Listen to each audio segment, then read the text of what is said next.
preto aj dnešné stretnutie považujem za taký logický vývoj toho, ako sa Slovenská republika rozvíja. Ja som mal dnes dopoludnia stretnutie so študentmi stredných odborných škôl. Ďakujem pán predseda Košického samosprávneho kraja za túto možnosť.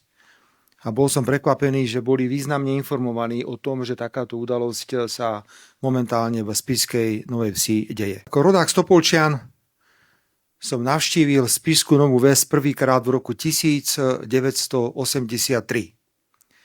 A bol som tu na chate okresného súdu Spišská Nová Ves na Čingove. Potom odvtedy som prichádzal sem do tohto regiónu predovšetkým už len pracovne a mal som možnosť vidieť, ako sa rozvíja. Ja si nepamätám, že by som tu bol svedkom nejakých udalostí, ktoré by ma zarmucovali alebo ktoré by ma negatívne prekvapovali. A preto aj dnešné stretnutie považujem za taký logický vývoj toho, ako sa Slovenská republika rozvíja.